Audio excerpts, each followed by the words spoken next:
Arylic as a company have a great reputation among do-it-yourself circles. They build quality and cheap components for you to build your amps, active speakers, etc. And them joining the party with their own components and devices was just a matter of time. And I have been following them for some time, and Arylic was kind enough to send me their cheap streamer for review. It is a $99 streamer, so there's a lot of value to it. Actually, one comment that made me think about reviewing this is a guy explaining how he uses his Arylic LP10 in car. And I thought, how cool would it be to have a music streamer to improve my music on the go? It is all to the wireless capabilities of this device. Many cheap streamers that I own require wired connections, and it makes sense. I have to say that this is a pure streamer transport. There is no DAC inside. It is a very small device. It can integrate anywhere. It is a nice looking modern device, but full plastic, which is something that I cannot fault in this price range. It is also very light, but I really love the screen. It is a small OLED panel, which means that it's useful only when really close to it. But it can fit right next to you on the desktop, so you can read the info on it really easily. It shows connections, channels, volume, and most importantly, songs that are currently playing. You have 4 physical buttons at the top, and if you know me, you know that I always prefer buttons at the top. You have play, pause, volume up and down, and turn on and off device. Nothing much to say here except they're very nice. Behind the device there is a limited option of inputs and outputs, but it could be all you need for some people. You have a line in and line out, you have optical out, you have USB and LAN. The device charges via USB. One thing that is missing here is coaxial input, as I think many people have coaxial rather than optical cables at home. And I think coaxial cables sometimes sound a little bit better, even though optical have a cleaner signal. You will have to install their application called Go Control. It is a very simple looking app that you will use to jumpstart your streamer and to enable Chromecast, which you will use to connect to Tidal, Spotify, etc. And you can play files via USB from the app as well. And if you have many Arylic devices, you can do a multi-control via this app. But I found this app lacking in so many areas that I never really used it, so I cannot really tell you some bigger thought about this application. Now, knowing all the basics, I have to ask myself and answer it in this review for who this streamer is for. That is a basic of setting up to create a device is to understand the audience who will use this certain streamer, like the persona who will use it. And I think the answer is, unsurprisingly, that this streamer can be applied for a lot of scenarios. But I think it mostly improves the sound quality is that if you, for example, listen to music via PC, via TV, or have some amps or similar that you listen your music via Bluetooth. At that moment, this streamer drastically improves your listening experience. It makes your music high fidelity. Add some flags, DSDs, some good quality source materials, and you will see tangible improvements.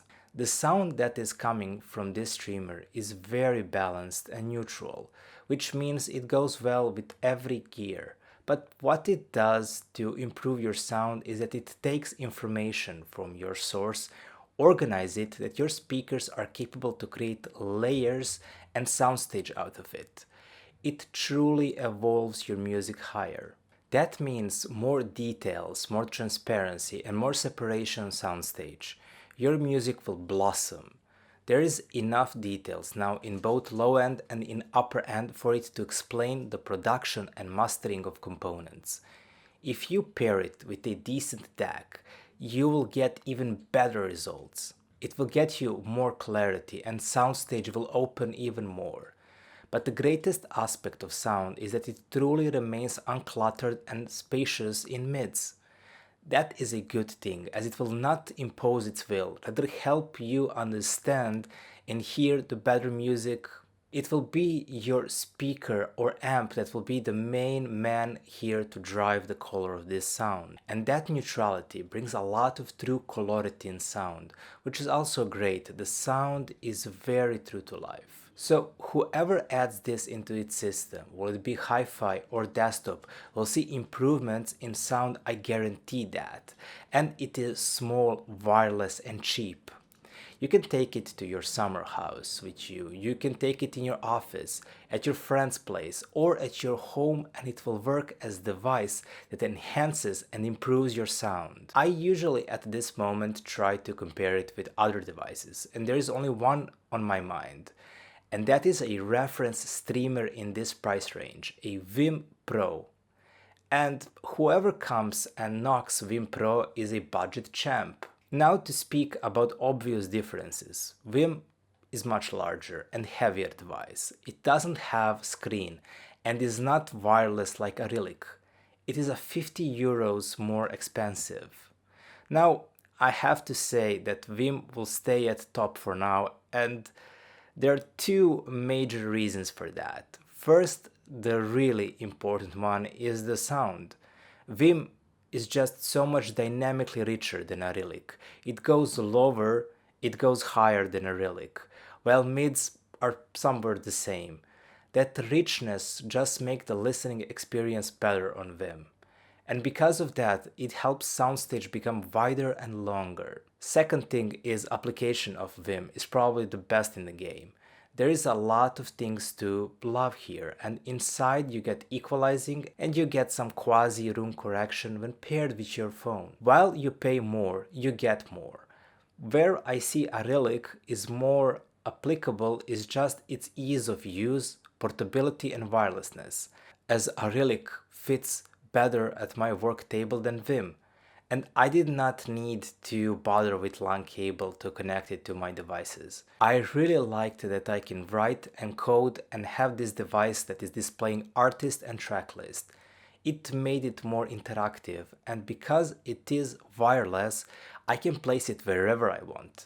So really close to me or far, but as physical controls are easily accessible if you place it really close to you. And the obvious, while not a big device, Wiim is much bigger than Arylic, so portability is in favor of Arylic. Conclusion is that Arylic might not be the best streamer sound-wise, and is not something that I can easily recommend to serious audiophiles, but there is a lot of practicality and ease of use that LP10 offers. That, for example, if it is not much to spend $99 on it, it will bring a lot on the table.